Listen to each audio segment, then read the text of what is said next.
What is up, everybody? We're back here at King Film Sports for the NFL Week 12 betting locks and game picks here on the channel after we had a pretty interesting week number 11. Massive updates and ramifications for the playoff picture on a lot of these games. The primetime slate was terrible, whether it be the Thursday night game, the Madrid game, Sunday night game, Monday night game, but some of these other games on Sunday were great.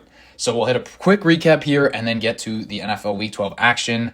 We had nothing really on the Jets-Patriots game. Patriots end up pushing the spread -13 there, and end up beating the Jets pretty easily. Then Commanders-Dolphins. This game was pretty boring. Not sure how many people watched it, but the Dolphins do end up winning by 3 in overtime, but our over was really dead the entire game there. That was unfortunate.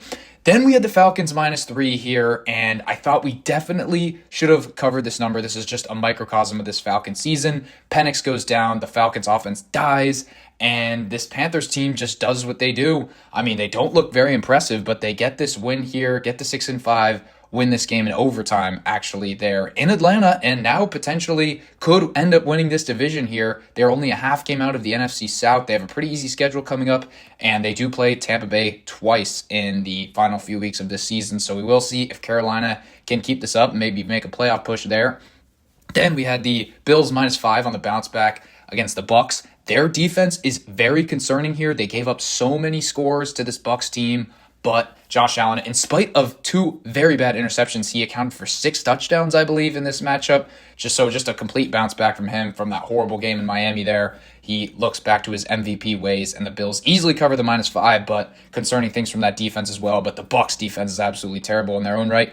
Then, how about this? The Bears improved to 7-3 here. They are now atop the NFC North. And the Vikings fall to 4-6 here as J.J. McCarthy plays absolutely terribly until the final couple of drives here. They end up taking the lead late, but they were never going to cover this -3, and the Bears end up winning on a game-winning field goal anyway. This Bears team is very fraudulent, in my opinion. That defense really needs the takeaways, but J.J. McCarthy just could not expose them in this matchup. He looks terrible, like he's one of the worst quarterbacks in the league. Definitely looks like a bust to this point. So this Vikings team, until further notice, I mean, you just cannot trust that offense.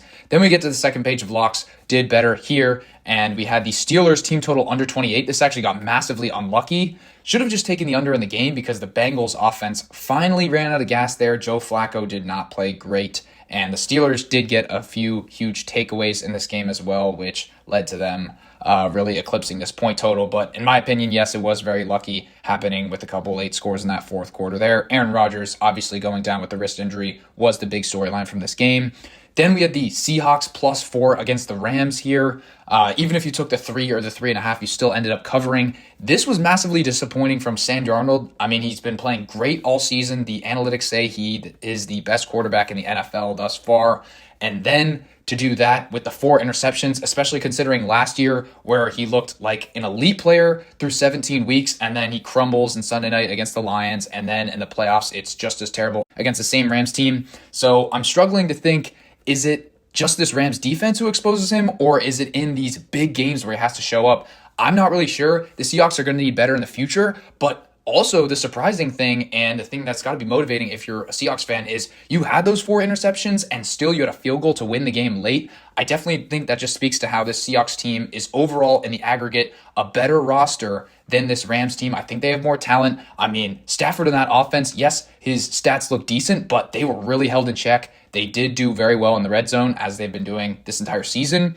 But the Seahawks team just kept having opportunities. They forced a lot of punts.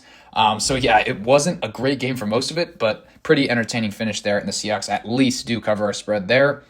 Then we had the under in this Chiefs-Broncos game, 44.5. This was a pretty entertaining game as well. It just was low scoring, and this Broncos defense is legit here. They really caused some problems for Mahomes, put him under some pressure. He made some mistakes.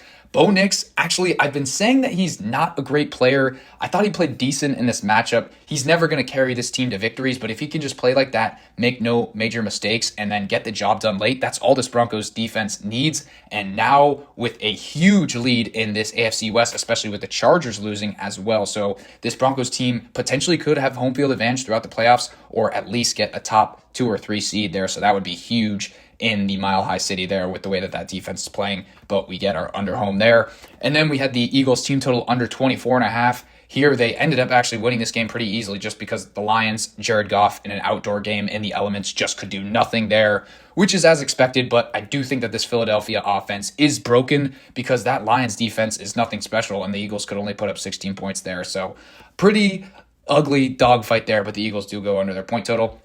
So now let's get to this NFL week number 12 slate here. And we started out with a Thursday night football game that could have been very interesting if CJ Stroud played. I think that the Texans would have a great chance in that matchup, but hopefully it is pretty good either way if we get Davis Mills here. This Texans team did not play great last week in Tennessee, but they do get the win there.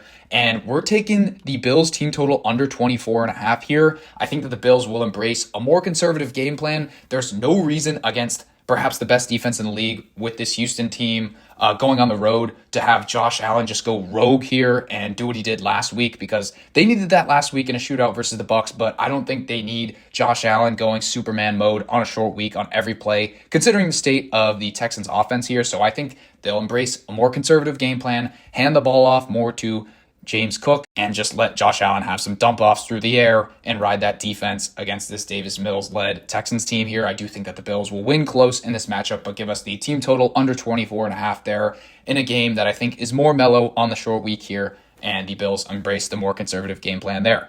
Then we get to the Steelers and the Bears here. Both of these teams, their records are a little too inflated. Could definitely see both of these teams being 5-5 or potentially below 500 here. And I think we need to fade this Bears team. They've gotten so lucky in these close games. And I'm telling you, that defense is so overrated. I can't take the Steelers from a spread perspective here just because I do not know about the state of Aaron Rodgers and if he's going to play this week with that wrist injury. But I will take this Bears team total under 24.5 here. The weather is supposed to be fine in the Windy City, but something could spark up in the days leading up to this game. So you never know there. And I just think that this Bears team, they've been running the ball very well, but I just do not think Caleb Williams is an elite player just yet. And I think that the Steelers defense can bait him into a couple decisions there that will turn into mistakes. I think that they will get a few sacks. This Caleb Williams scrambling, running in circles around the line of scrimmage has got him into some trouble. He's been escaping the past couple of weeks, but I think that they will get some huge sacks here, this Pittsburgh Steelers defensive line. And I think that Tomlin will cook up a great game plan to stifle Caleb Williams in this matchup. Not sure how much this Steelers offense, potentially with Mason Rudolph, will be able to expose the Chicago defense the other way, but I do think that we see a low-scoring matchup here, so Bears team total under 24.5.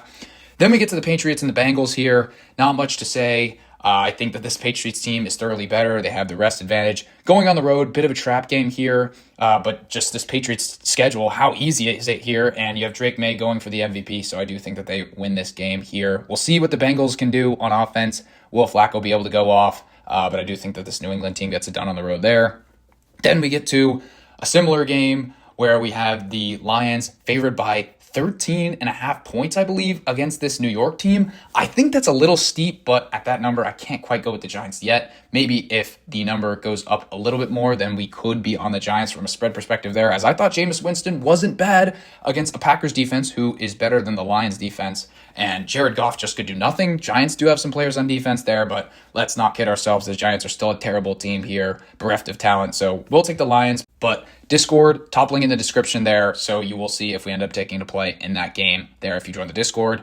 Then we get to a very thrilling matchup here, and it's in the early slate here on Sunday. This is a very rare position for the Chiefs to be playing, especially against an 8-2 Colts team here, and we're taking the Chiefs -3. We're buying low on this Kansas City team who they, in my opinion, have gotten very unlucky in these close games. It's a complete reversal of last year and the past few years before that, where this Andy Reid-led Chiefs team, Patrick Mahomes, and that great defense, they just wear the other team down, and then in the fourth quarter on the final drive, Mahomes leads them to a victory, and they are 0-5 in one-possession games here. I think this Colts team has been getting lucky.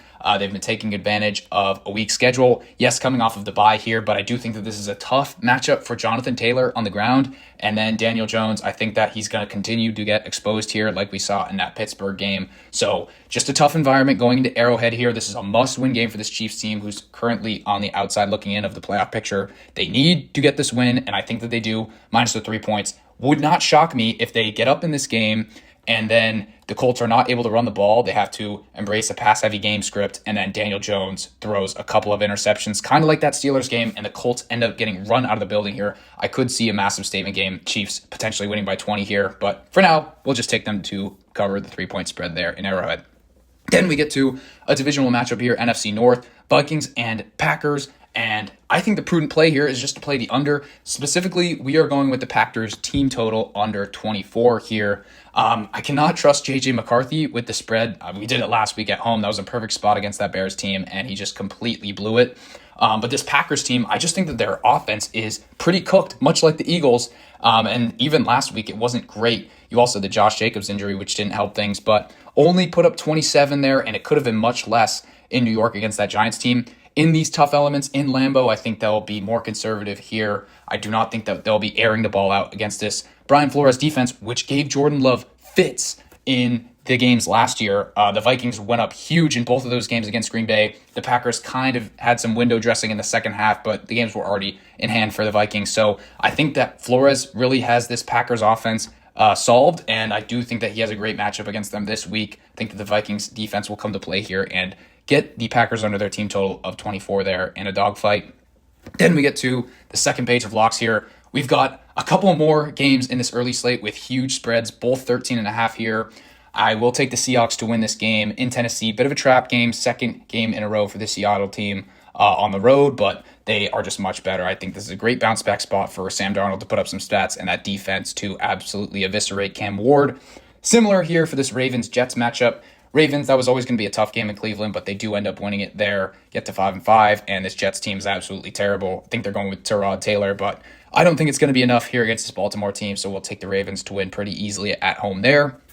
Then we get to the afternoon slate. We've got the Browns and the Raiders, a matchup of 2-8 teams, but it's Shedeur Sanders' first NFL start here, and so we will have a lot of people tuning in for this matchup. I want to see what he ends up doing because this Raiders defense is terrible, but I think he's even worse. So we will take the Raiders minus the 3 points here. I just do not think that Shedeur Sanders is a legit NFL starting quarterback here. The Raiders are absolutely terrible, but they are on the bounce back after a pretty bad game against the Cowboys in primetime. So I think that their offense cannot be worse.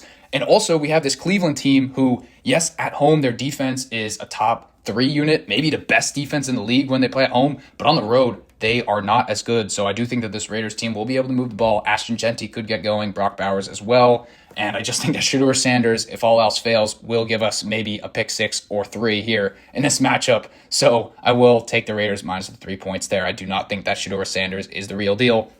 Then we get to the Cardinals and the Jaguars here. We will take the Cardinals plus the 3 points against this Jags team. Impressive win for the Jags last week, but this is just a tough spot. Going to Arizona, who I do not think that they've given up on the season. Jacoby Brissett actually played very well last week. 47 completions, couple of unfortunate events there led to a blowout against the Niners. This Cardinals team isn't elite, but I do think that they will stand tall in this game. They will be desperate, and I do think that this offense is really good against the Jags defense that, yes, they played well last week, but had a good matchup against the Chargers. So do think that the Cardinals will be able to move the ball, maybe a bit of a shootout, and I do think that Lawrence might throw this Cardinals team a couple interceptions there. So love Arizona on a bounce back, getting the 3 points. Then we get to one that should be pretty entertaining here, rematch of the Week 1 matchup with the Eagles and the Cowboys here. Line currently 3.5. We'll see if it can get to 4 here with Dallas. If not, I love the 3.5 number as well here. I do think that this Dallas offense is a beast at home, and this Eagles defense can get exposed here. Fast track, I do love Dallas in this matchup to be able to put up potentially 27 to 30 points. I know that this Dallas defense is terrible as well, but this Eagles offense, as I keep saying, is broken. They cannot run the ball like last year with Saquon Barkley. The tush push even got stopped against the Lions. Maybe that's just Detroit's really good, but maybe some teams have figured something out against the tush push there. That is a massive hindrance for this Eagles offense. And you have the ongoing A.J. Brown saga. Devontae Smith didn't even get in the stat sheet last game as well. So I don't know how this Eagles team is going to score even against this Dallas defense and get to that 30-point threshold. So definitely could see Dallas staying in this matchup here. Let me know what you guys think of the comments. This is going to be a pretty interesting one here with the Eagles and the Cowboys, but I love Dallas getting 3.5, potentially 4 points in that matchup. Then we get to the Falcons and Saints, and this is just so sad to see that these teams are only separated by 1 win. and this Falcons team, Penix, potentially out for the season.